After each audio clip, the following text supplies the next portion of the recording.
এই 21শে ফেব্রুয়ারিকে ঘিরে ভাষা নিয়ে একটা তর্ক শুরু হয়েছে, ফুল দেয়া নিয়ে একটি বিতর্ক শুরু হয়েছে। ফুলের বিষয়টা হয়তো আমরা সার্জিসকে জিজ্ঞেস করবো একটু, কিন্তু ভাষার বিষয় আপনার কাছে জানতে চাই। ভাষা তো প্রবহমান নদীর মতো, এখানে শব্দ আসবে, শব্দ হারিয়ে যাবে, কিন্তু কিছু কিছু শব্দ রাজনৈতিকভাবে ব্যবহার হচ্ছে এরকম অভিযোগ এসেছে, যেমন ফয়সালা, বন্দোবস্ত, মীমাংসা, ওয়াদা।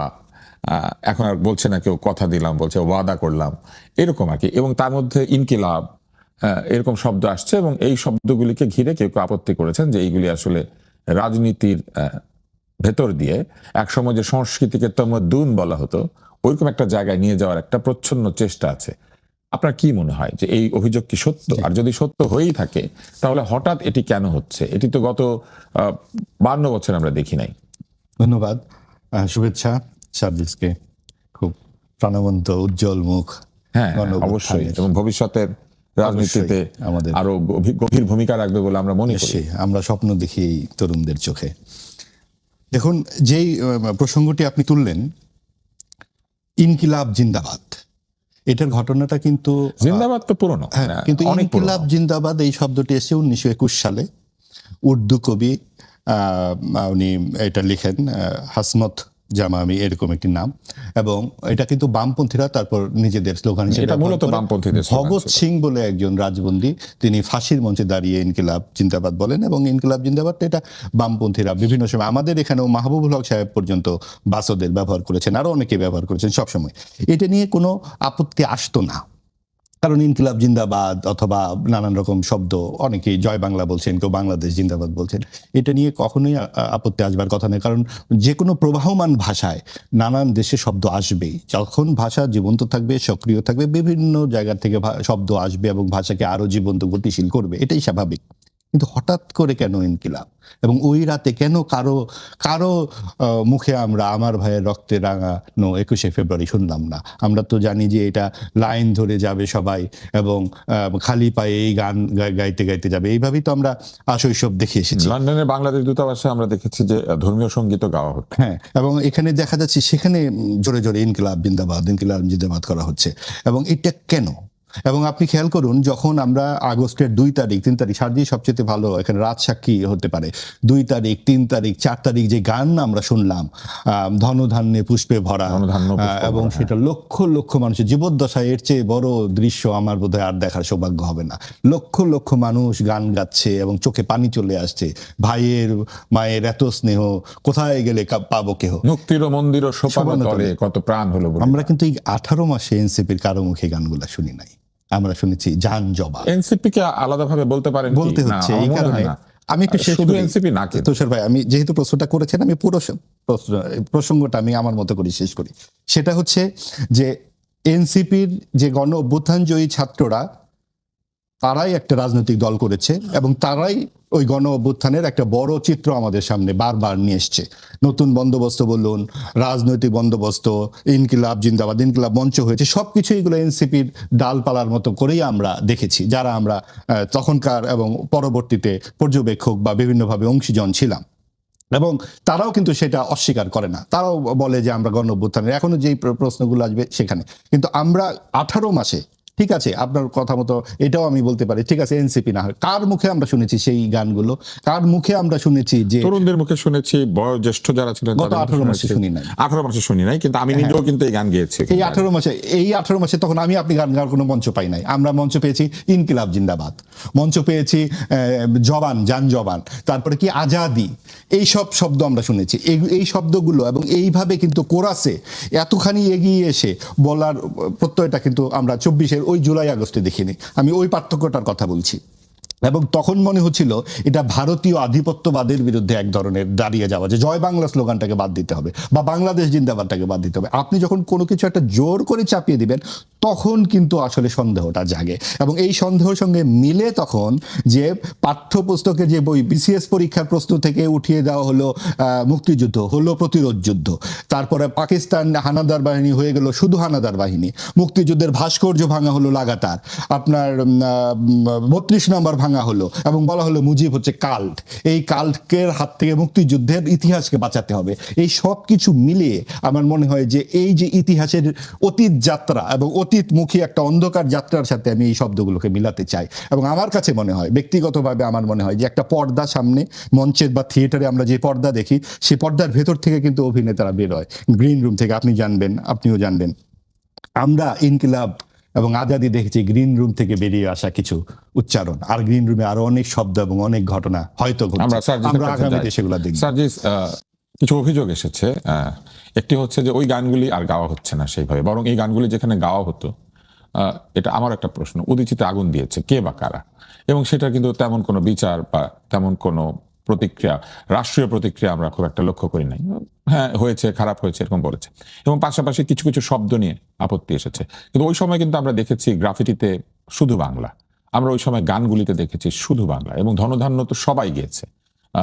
মুক্তির মন্দির ও সোপানতলে গিয়েছে, তারপরে কথা ক গিয়েছে, অনেকগুলি র্যাপ গান সেখানে হয়েছে, শোনো মহাজন গান হয়েছে, সেখানে তো এই ধরনের শব্দ ছিল না। হঠাৎ এই শব্দগুলি আসলো কেন, বা এটা আসার পেছনে কি আসলে রাজনীতি আছে, নাকি এইটাই নতুন বাংলা, মানে বাংলা ভাষার নতুন যাত্রা? অসংখ্য ধন্যবাদ ভাই।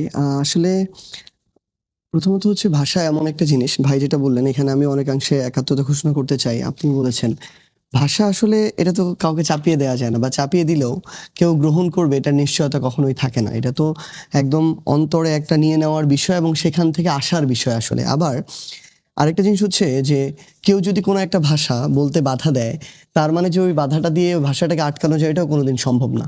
বরং এটা মানুষের গ্রহণ করে নেওয়ার বিষয়। আমরা এই জুলাই অভ্যুত্থানের সময় আমি আমার জায়গা থেকে মনে হয় সবচেয়ে বেশি যে গানটা গেয়েছি সেটা হচ্ছে মুক্তির মন্দির ও সোপানতলে। তো এবং এখনো সর্বশেষ 1 মাসেও আমার ফেসবুকের টাইম লাইনে গেলে দেখা যাবে, পেজে বা আইডিতে অবশ্যই এই গান ব্যাকগ্রাউন্ডে দিয়ে আমাদের ওই জুলাইয়ের স্মৃতিচারণগুলো আছে। আমি সর্বশেষ যখন নির্বাচনের কয়েকদিন আগে আমার জুলাইয়ের স্মৃতিচারণমূলক একটা ভিডিও দেখছিলাম এবং ভিডিও তৈরি করা হচ্ছিল, আমি ওইটার পিছনেও বলেছিলাম যে যেন এই গানটাই ব্যবহার করা হয়। কারণ এই যে বিষয়গুলো যেগুলো আমাদের এই পথ চলার সবচেয়ে গুরুত্বপূর্ণ বিষয় হিসেবে ছিল, কেউ চাইলেও তার জায়গা থেকে নতুন কিছু একটা এনে এগুলোকে মুছে ফেলতে পারবে না। আবার এই যে ইনকিলাব জিন্দাবাদ, এটা কিন্তু এমন না যে এটা অভ্যুত্থানের পরে নতুন করে আসা শব্দ, বরং ইনকিলাব জিন্দাবাদ, গোলামি না আজাদি, আপোষ না সংগ্রাম, দালালি না রাজপথ, এই প্রত্যেকটা স্লোগান কিন্তু আমরা সেই জুলাইয়ের 1 তারিখ থেকে দিয়েই আমরা 5ই অগস্ট পর্যন্ত আমাদের জায়গায় এসেছি। তো সেই জায়গা থেকে আমার কাছে যে জিনিসটা মনে হয় যে এই প্রত্যেকটা ভাষা, এটা তো সময়ের সাথে সাথে শত বছরে যুগের পর যুগে গিয়ে কিছু শব্দ নতুন করে আসে, কিছু শব্দ চলে যায়। এবং আমরা আমাদের জায়গা থেকে ধরেন আজকে থেকে কয়েক যুগ আগে যেভাবে সাধু ভাষা ব্যবহার হতো প্রত্যেকটা লিখনি থেকে শুরু করে সব জায়গায়, মানুষের কমফোর্টনেসের জায়গা থেকে ধীরে ধীরে কিন্তু আমাদের চলিত ভাষাটা চলে আসলো, কথা থেকে শুরু করে লেখা সব প্রত্যেকটা জায়গায়। তো সেই জায়গায় এই ইনকিলাব জিন্দাবাদ বলি, আজাদি বলি, ইনসাফ বলি, কেউ কারো জায়গা থেকে চাইলেও চাপিয়ে দিয়ে কাউকে এটা হজম করাতে পারবে না। একটা প্রশ্ন করি, সেটা হচ্ছে আপনারা যখন বক্তৃতা শেষ করেন বা বাংলাদেশের জন্য জয়ধ্বনি দেন, তখন আপনারা কি বলেন? আমরা ইনকিলাব জিন্দাবাদ বলি। ইনকিলাব তো বিদ্রোহের জিন্দাবাদ, কিন্তু বাংলাদেশের জিন্দাবাদ কি? না ভাই, মানে আমাদের কাছে যেটা মনে হয়, মানে আমরা তো ওইটাই বলি যে বিপ্লবটা এটা একটা ইউনিভার্সাল স্লোগান। ধরেন বিদ্রোহ বিপ্লব জিন্দাবাদ মানে দীর্ঘজীবী হোক, বেঁচে থাকুক। এটা তো ধরেন আপনি ইন্ডিয়াতে গিয়ে দিল এটা ইনকিলাব জিন্দাবাদ বললে, ইন্ডিয়ার ইনকিলাবির যারা, তারা বলবে যে হ্যাঁ ঠিক আছে, এটা আমাদের স্লোগান। কিন্তু আমাদের স্লোগান কোনটা, মানে এই দেশের জন্য আপনারা কোন স্লোগানটা ব্যবহার করেন? আমরা দেখেন যে বিপ্লবটা থেকে আমাদের উঠে আসা, আমাদের, আপনিও এটাতে স্বীকার করবেন, আমাদের এই বিপ্লবটা কোনো পূর্ণ বিপ্লব হয়নি আসলে। না, কিন্তু আমি প্রশ্নটাকে আরেকটু সহজ করি, সেটা হচ্ছে যে আমি বলছি, যখন আমি বাংলাদেশ জিন্দাবাদ বলেন, চলে আসবে তখন আমি বলছি বাংলাদেশ আমি শেষ জিন্দাবাদ। করলেই চলে আসবে। যখন জয় বাংলা বলছেন, এর মানে হচ্ছে বাংলাদেশ দীর্ঘজীবী হোক। আসলে একটা জয় জিনিস কি, জিন্দাবাদ এগুলো হচ্ছে বাংলাদেশের জয়ধ্বনি। ভাই, মানে- ইনকিলাব কি বাংলাদেশের জয়ধ্বনি নাকি বিদ্রোহ বিপ্লবের জয়ধ্বনি? যে কোনো দেশের বিপ্লবীরাই তো এটা দিতে পারে। আমি আবার আপনার প্রশ্নটা শুরুতেই বুঝেছি, আমি উত্তরটা শেষ করলেই চলে আসবে। সেটা হচ্ছে মানে বাংলা বা বাংলাদেশ থাকলেই সেখানে আসলে বাংলাদেশকে ধারণ করা হয় কথায় বা কাজে, এটা আমরা মনে করি না। আমরা আমাদের জায়গা থেকে মনে করেছি যে এই বিপ্লব বা অভ্যুত্থানটা থেকে আমরা উঠে এসেছি, ওইটা এখনো পূর্ণ হয় না। ওইখানে যে মানুষের, এই বাংলাদেশের মানুষের যে আকাঙ্ক্ষা ছিল, বাংলাদেশের মানুষের যে চাওয়া পাওয়া ছিল, সেটা আমাদের সীমাবদ্ধতা থেকে হোক, আমাদের সবার পিছু টান থেকে হোক না কেন, কোনো না কোনো কারণে, একটা অনেক বড় অনেকগুলো কারণের জন্য আমরা আমাদের এই বিপ্লবটা এখন পর্যন্ত সম্পূর্ণ করতে পারি নাই। আমাদের মনে হয়েছে বা আমরা এখনো মনে করি যে আমরা যদি এটাই সম্পূর্ণ করতে পারি 24-এ আপনি যে উদ্দেশ্যে ভাই যে উদ্দেশ্যে শহীদ মিনার গিয়েছিলেন বাংলাদেশটার যে পরিবর্তন দেখার জন্য, ওইটা যদি আমরা ওই পরিবর্তনটা পূরণ করতে পারি বা পরিবর্তনটা নিয়ে আসতে পারি, তাহলেই আমাদের বাংলাদেশের মানুষের আকাঙ্ক্ষাটা অটো পূরণ হয়ে যাবে। তো এটার জন্য বাংলাদেশের নাম ঝোপে ঝোপে ওইটা পূরণ করতে হবে, এটা আমাদের জায়গা থেকে নট নেসেসারি। আমরা বরং মনে করি আমাদের ওই উদ্দেশ্যটা যদি সফল হয় তাহলে বরং মানুষের আশা আকাঙ্ক্ষাটা পূর্ণ হবে। আর এটা এমন না যে আমরা 24-এর অভ্যুত্থানের পর নতুন করে নিয়ে এসেছি এই শব্দটা, এটা কিন্তু আমাদের ওই শব্দ বা ওই স্লোগান যেটা দিয়ে 1 জুলাই থেকে আমাদের আন্দোলন শুরু হতো আবার আন্দোলন শেষও হতো। সো আমরা ওইটা আমাদের জায়গা থেকে কন্টিনিউ করছি। এখন মানুষ যদি তাদের জায়গাটা একসেপ্ট না করে তখন আমরা দলীয়গতভাবে হয়তো চিন্তা করব যে মানুষের তাহলে একসেপ্ট মানে কোনটা করছে ওই জায়গায়, কিন্তু আমরা দেখছি মানুষ দিনে দিনে এটাকে গ্রহণ করছে। এই স্লোগান যখন আমরা এখন মাঠ পর্যায়ে একটা নির্বাচন করে আসলাম, আমরা যখন একটা গ্রামে পথে প্রান্তরে গিয়ে এই স্লোগান দেই, প্রত্যেকটা মানুষ তার বয়স 10 বছর হোক 60 বছর হোক তারা এই স্লোগানে গলা মিলায়। কারণ ওই 36 দিনে এই একটা স্লোগান দিয়ে গলা মিলিয়েই তারা একটা অভ্যুত্থানের শেষ পর্যন্ত দেখেছে। আপনাদের বিপ্লব এখনো সফল হয় নাই, সফল হলো। সফল হওয়ার পরে যখন বাংলাদেশ নতুনভাবে আপনারা রাষ্ট্র এবং বাংলাদেশকে বিনির্মাণ করবেন, যেটা আপনারা বলেছেন যে নতুন রিপাবলিক নতুন বাংলাদেশ, তাহলে সেই বাংলাদেশের জয়ধ্বনিও কি ইনকিলাব জিন্দাবাদই থাকবে? না না, খুব স্বাভাবিকভাবেই যদি আমাদের সেই জায়গা থেকে মনে হয় যে আমাদের যে কাঙ্ক্ষিত বাংলাদেশ, এই বাংলাদেশ আমরা পেয়েছি, তাহলে সময়ের সাথে কিন্তু সাথে বাংলাদেশ তো এখনো আছে, এই বাংলাদেশের কোনো জয়ধ্বনি নাই। না, অবশ্যই এটার মধ্যেই তো জয়ধ্বনি। তাহলে আমাদের এই জুলাই যেটা ছিল ভাই, এই জুলাই তাহলে বাংলাদেশ কেন্দ্রিক কোনো জয়ধ্বনি ছিল না। ধরেন পাকিস্তানে গিয়েও যদি আমরা বলি, আফগানিস্তানে গিয়েও যদি বলি, শ্রীলঙ্কাতে গিয়েও যদি বলি, ভুটানেও যদি বলি, ইনকিলাব জিন্দাবাদ মানে ইনকিলাব জিন্দাবাদ। ইট ইজ লাইক সূর্য পশ্চিম দিকে উঠে, এটা তো ওইরকম একটা কথা যে আপনি বিদ্রোহের জন্য জয়ধ্বনি দিচ্ছেন, বিপ্লবের জন্য জয়ধ্বনি দিচ্ছেন, পরিবর্তনের জন্য জয়ধ্বনি দিচ্ছেন, কিন্তু রাষ্ট্রের একটা রাষ্ট্রীয় জয়ধ্বনি আছে না? না, তাহলে দেখেন মানে আমরা আমাদের জায়গা থেকে যেমন যখন কেউ বলে long live Cuba, long live America, ওরা ভুল করছে। ওদেরকে বলা উচিত ছিল যে আমরা এই যে লং লিভ কমিউনিজম, মানে কিউবাতে কি বলা উচিত ছিল লং লিভ কমিউনিজম? আমরা আমাদের জায়গা থেকে বরং এটা তো আমি আরো বড় এই জায়গাটাতে দেখি যে আমার লং লিভ না রেভলিউশন। ভাই,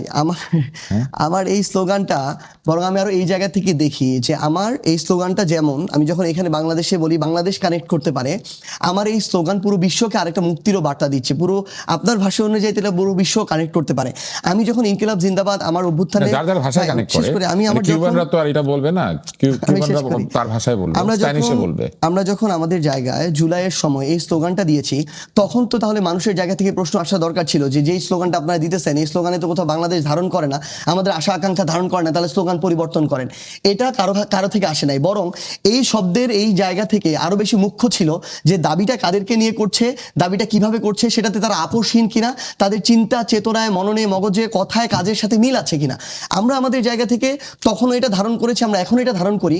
আমরা যে স্লোগানটা দিচ্ছি এটা বাংলাদেশের জন্য, বাংলাদেশের মানুষের মুক্তির জন্য, এবং আগামীতে কোনোদিন যদি এই মুক্তিটা আমরা পাই তখন সময়ের চাহিদায়, মানুষের চাহিদায়, বাংলাদেশের চাহিদায় যদি মনে হয় যেটার পরিবর্তন করা দরকার আমরা পরিবর্তন করবো, কোনো সমস্যা নেই। তো এখন আমি একটু চ্যাট জিপিটিতে গেলাম, গিয়ে বললাম যে লং লিভ রেভলিউশন বিভিন্ন ভাষায় বলেন। চ্যাট জিপিটি বলছে ইনকিলাব জিন্দাবাদ হিন্দি এন্ড উর্দু, ভিভা লা রেভলিউশন সেটা হচ্ছে স্প্যানিশ, ভিভা লা রেভলিউশন এটা হচ্ছে ফ্রেঞ্চ, ল্যাটিনে হচ্ছে রেনোভে ভিভিয়ান্তে, আর রাশিয়ানে আমি পড়তে পারছি না।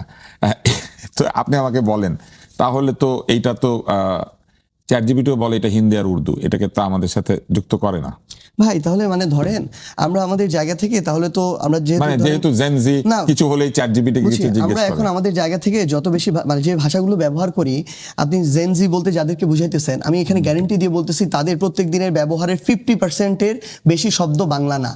তাদের ওই শব্দগুলো কোনো না কোনো, হয়তো ইংরেজি হতে পারে, হয়তো ফার্সি হতে পারে, হয়তো উর্দু হতে পারে, হয়তো হিন্দি হতে পারে, আপনি দেখবেন এগুলো। তার মানে তারা কি তাদের জায়গা থেকে বাংলাদেশ বা আমার এই যে মাতৃভূমি এটার বাইরে যদি ইংরেজি শব্দ ব্যবহার করে, ওইগুলাকে কেন্দ্র করে ওই দেশের স্বার্থ, ওই দেশের উদ্দেশ্য এগুলোর দ্বারা বেশি প্রভাবিত, কিংবা এগুলোকে তারা বেশি ধারণ করে? আপনার কি মনে হয় না যে এরকম একটা দেশ যদি তৈরি হয় যেখানে অর্ধেক লোক অন্য ভাষায় চিন্তা করে, তাহলে শেষ পর্যন্ত আতিফ আসলাম এসে গান গাইলে ওরা কাঁদতে কাঁদতে শুয়ে পড়বে? না, অন্য ভাষায় চিন্তা করে না। সাবিনা ইয়াসমিনের গান শুনলে তারা কাঁদতে কাঁদতে শুয়ে পড়বে না, কারণ ওই ভাষাটা তারা বোঝে না। না, এরকম না ব্যাপারটা ভাই, আপনি এটা ভুলভাবে ব্যাখ্যা করতেছেন। আমি বলি এটা ব্যাপারটা এরকম না, ব্যাপারটা হচ্ছে মানে সহজ বোধ্যতার একটা বিষয়। হিন্দিতে গান গায় কিন্তু পাকিস্তানের লোক। আপনি বলেন লাস্ট এক বছরে আপনি দ্বিচক্র যান কতবার বলেছেন? না, দ্বিচক্র যান বলি না, কারণ ওইটা হচ্ছে ব্যাকরণের যে ভাষা শব্দগুলি বিদেশি ভাষা আমরা নিয়মিত ব্যবহার করি সেটা আমরা বলি না, কিন্তু আমরা বিমানবন্দর অনেক বলি, ওটাকে এয়ারপোর্ট কম বলি। আমরা কিন্তু কিন্তু বাসকে বাস বলি, কিন্তু রিক্সাকে রিক্সা বলি। রিক্সা হচ্ছে একটা চাইনিজ এবং মানে জাপানিজ সেম ভাবে ধর আমরা যেটাতে বসে আছি আমরা কমফোর্টেবলি খুবই ইজিলি এটাকে চেয়ার বলি, কিন্তু আমরা কেদার আমাদের জায়গা কিন্তু থেকে এইখানে তো comfortable না। তর্কটা না, তর্কটা অন্য জায়গাতে। এই বিষয়গুলি আমরা আত্মীকৃত করে নিয়েছি, যেমন বিশ্ববিদ্যালয় এবং ইউনিভার্সিটি দুইটাই আমরা তাহলে ব্যবহার করি। আপনার এখানে যদি ইনসাফ কিন্তু বা আপনার কি- ইনকিলাব জিন্দাবাদ আত্মীকৃত আপনার কি হয়ে মনে হয়- যায়, কিন্তু মানুষ যদি কিন্তু গ্রহণ করে প্রশ্নটা আপনি তো এটাতে বাধা অন্যখানে। দিবেন কেন? যে প্রশ্নটা হচ্ছে সেটা হচ্ছে যে যখন আমরা 21শে ফেব্রুয়ারিতে বাংলা ভাষার জন্য প্রাণ দেওয়ার দিবসে গিয়ে বাংলা ভাষা ব্যবহার করছি না।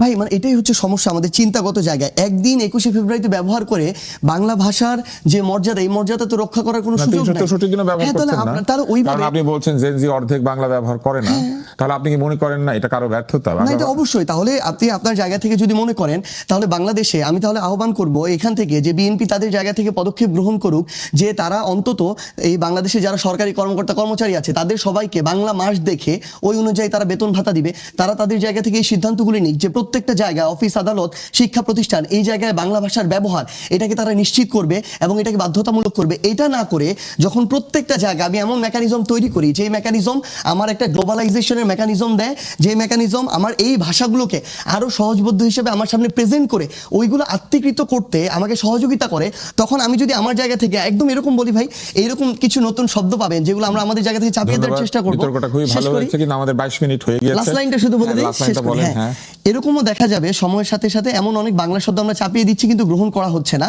আবার এমন শব্দ নিজেই গ্রহণ করে নিবে। এমন অনেক ইংরেজি শব্দ চাপিয়ে দিচ্ছি গ্রহণ করবে না, বাট এমন অনেক শব্দ বাংলা ভাষার বাইরে গিয়ে হয়তো ইংরেজি শব্দটাকে গ্রহণ করবে শুধুমাত্র সহজবোধ্যতার কারণে।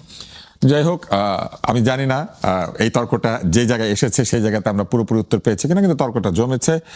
ধরেন আমি যদি এখন বিরতিতে যাই এবং আপনাদেরকে বলি যে এখন আমাদের জন্য অ্যাডভার্টাইজমেন্ট কি জরুরত হয়, এক ব্রেক কি, এবং এই ব্রেকের পরে ওয়াপস অন্য ভাষার শব্দ আছে, থাকতেও পারে। আমি এখনো ভালো করে শিখে উঠতে পারি নাই। মাহবুব আজিজ, আপনি মনে হয় কিছু বলতে চাইছিলেন? জি, আমি ওই প্রসঙ্গে একটু সংক্ষেপে একটু বলতে চাই যে এই যে ভাষিক যে পরিস্থিতি নিয়ে আমরা আলাপ করলাম, এটা আসলে একটা ভাষিক বিশৃঙ্খলা এবং এটা নতুন নয়। এইটা এই 24-এর পরে এই 18 মাসে যে ঘটনাটি ঘটেছে তা নয়। আমরা যদি একটু পেছনে ফিরে তাকাই, 1963 সালে রবীন্দ্রসঙ্গীত নিষিদ্ধ হবার একটা চেষ্টা করা হয়েছিল এবং তখন বলা হয়েছিল বাংলা হচ্ছে ভারতীয় হিন্দুত্ববাদী ভাষা এবং সেইটাকে সহি করতে হবে, পবিত্র করতে হবে, এবং সেই কারণে উর্দু শব্দ সেখানে ঢুকিয়ে দেওয়া হয়েছিল।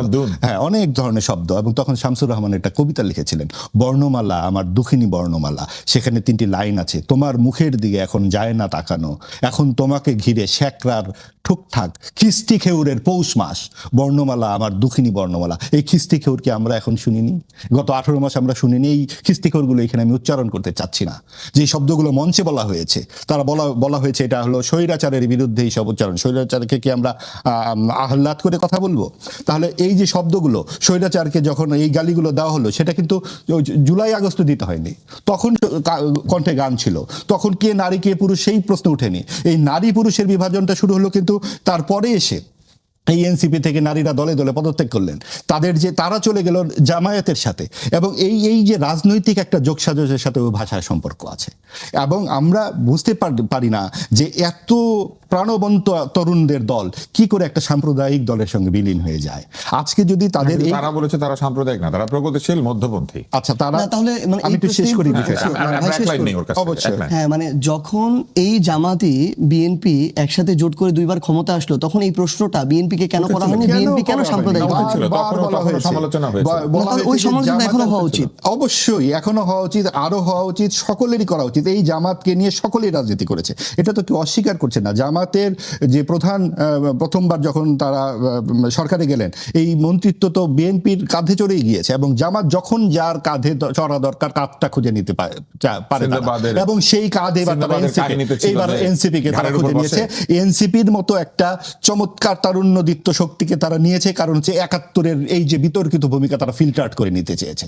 এবং এনসিপি কে তারা যদি পকেটে নিয়ে নিতে পারে, তাহলে তাদের এই 71-এর যে বিতর্কিত ভূমিকাটা মানুষ ভুলে যাবে। এবং এই যে এখন বলছেন জামাত হচ্ছে সিগারেট, এনসিপি হচ্ছে ফিল্টার, ব্যাপারটা ফিল্টার্ড আর কি। এটা এই বিষয়টা হচ্ছে যে আমাদের সামনে যে একটা বড় রকমের রাজনৈতিক বিভাজন আমরা দেখতে পাচ্ছি, যে আওয়ামী লীগের যে অনুপস্থিতি, বিভিন্ন সঙ্গত তাদের কৃতকর্মের ফলে এটা কোনো সমস্যা নাই, এটা আরেকটা বিতর্ক। কিন্তু এখানে অনেক জোর করা হয়েছে অন্তর্বর্তীকালীন সরকার যখন বিএনপি, জামাত, এনসিপি তিনটি দলকে নিয়ে নিউ ইয়র্কে চলে যায়, এবং তখন NCP কিন্তু যায় নাই। এনসিপির দুজন NCP ব্যক্তি, কেউ ছিল না। আক্তার হোসেন গিয়েছিল নিউ ইয়র্কে, না কি বলেন জানেন? ওইটা হচ্ছে হ্যাঁ, হ্যাঁ, অবশ্যই জাতিসংঘের যে হ্যাঁ, জাতিসংঘের ইয়েতে গেছে, এবং তাসনিম যারা তখন এনসিপির ছিল, এবং তখন কোন বিবেচনায় যার বয়স 1 বছর হয়নি, আপনি দেখুন আমার আমরা লাস্ট একটু- বাক্যটা আমরা হচ্ছে, সার্জিসের কাছে যাই। আমার লাস্ট বাক্যটা হচ্ছে এই সব কিছু মিললে আমরা একটা জিনিস খুঁজে পাই, সেটা হচ্ছে ওই 60 দশকের খিস্তি খেউরের পৌষ মাস, এবং সেই কারণে ইনকিলাব প্রয়োজন হয়েছে। না, ইনকিলাব তো খিস্তি না, ইনকিলাব তো এইটা প্রয়োজন হয়েছে, আমি আচ্ছা, বলি আমরা- নাই খিস্তি। আচ্ছা, আমরা